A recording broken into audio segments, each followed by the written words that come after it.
اگر کوئی شخص مثلاً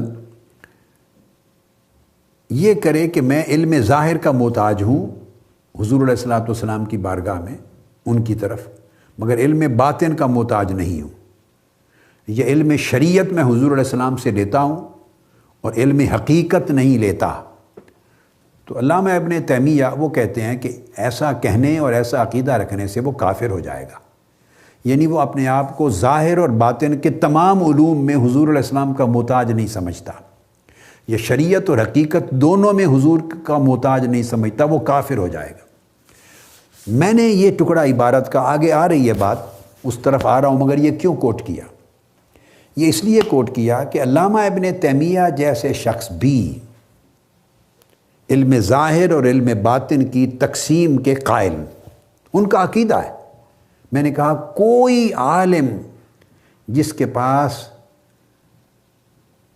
قابل اعتماد علم اتنا سا بھی ہے، اتنا سا، وہ 1200-1300 سال کی پوری اسلامی تاریخ میں ان چیزوں کا منکر نہیں ہوا، انکار نہیں کر سکتا، مجال نہیں ہے اسے انکار کی۔ بعض اوقات آج کہہ دیتے ہیں نا لوگ، یہ کیا علم ظاہر اور علم باطن، یہ کیا چیز ہے، اس کی وجود کا انکار کرتے ہیں۔ اس پر ہم احادیث بیان کر چکے ہیں، قرآن مجید کے ریفرنسز دے چکے ہیں۔ اب علامہ ابن تیمیہ، جو میں نے نام بتایا تھا کہ چند علماء ایسے 2-3-4 علماء کل 1200 سال کی تاریخ میں ایسے ملتے ہیں کہ جن کی نسبت اگر آپ گمان کرنا چاہیں کہ کچھ ایسے علماء جنہوں نے ایسی چیزوں کا انکار کیا ہو، انکار نہیں کیا انہوں نے، مگر ذہن اگر آپ کا جائے کہ ایسے کچھ ہیں مزاجن جن کا علمی مزاج ایسا ہے، تو علامہ ابن تیمیہ سر فہرست آپ کو نظر آئیں گے، مگر وہ بھی انکار نہیں کرتے۔ میں یہی بات سمجھانا چاہتا ہوں، ذہن آپ کا اس طرف جائے گا، شاید انہوں نے انکار کیا ہو، مگر ان کے ہاں بھی انکار نہیں ہے۔ یعنی یہ بات اتنی متفق علیہ ہے اور اتنی مسلمہ ہے۔ یہ آج انکار ان چیزوں کا ہوتا ہے صرف بسبب جہالت۔ تو وہ کہتے ہیں کہ علم شریعت میں بھی جس طرح حضور علیہ السلام کے محتاج ہیں، تو علم حقیقت کے میں بھی محتاج ہیں، جس طرح علم ظاہر میں محتاج ہیں، علم باطن میں بھی آقا علیہ السلام کی، آپ کی وحی اور آپ کی نبوت اور رسالت کی طرف محتاج ہیں۔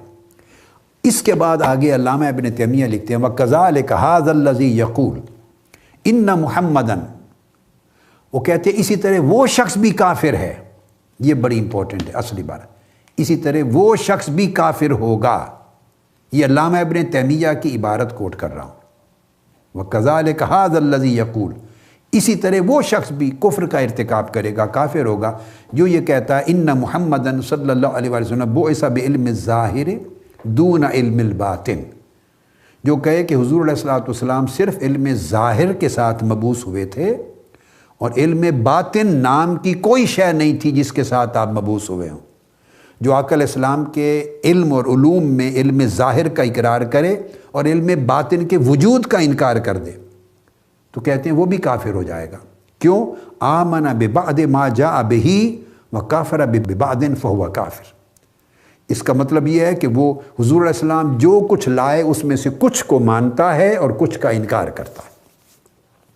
تو علم ظاہر جس طرح آقا علیہ السلام لائے ہیں امت کی طرف، اس طرح علم باطن بھی آقا علیہ السلام نے اس کی خیرات امت کو دی ہے۔ بلکہ لکھتے ہیں وَهُوَ أَكْفَرُ مِنْ أُولَٰئِكَ، علم باطن کا انکار کرنے والا دوسرے سے بھی زیادہ بڑا کافر ہے۔ لِأَنَّ عِلْمَ الْبَاطِنِ الَّذِي هُوَ عِلْمُ إِيمَانِ الْقُلُوبِ وَمَعَارِفِهَا وَأَحْوَالِهَا، اس لیے کہ علم باطن یہ دلوں کا علم ہے، دلوں کے ایمان کا علم ہے اور دلوں کے معارف کا علم ہے، احوال کا علم ہے۔ وَهُوَ عِلْمٌ بِحَقَائِقِ الْإِيمَانِ الْبَاطِنَةِ، اور یہ ایمان کے باطنی حقائق کا علم ہے۔ وَهُوَ أَشْرَفُ مِنَ الْعِلْمِ بِمُجَرَّدِ أَعْمَالِ الْإِسْلَامِ الظَّاهِرَةِ، اور جو اسلام کے ظاہری اعمال ہیں فقط ان کے علم سے یہ زیادہ اعلیٰ اور عرفہ علم ہے، علم الباطن۔ اتنی بڑی پختگی کے ساتھ اور قوت اور یعنی تاکید کے ساتھ انہوں نے یہ بات کی۔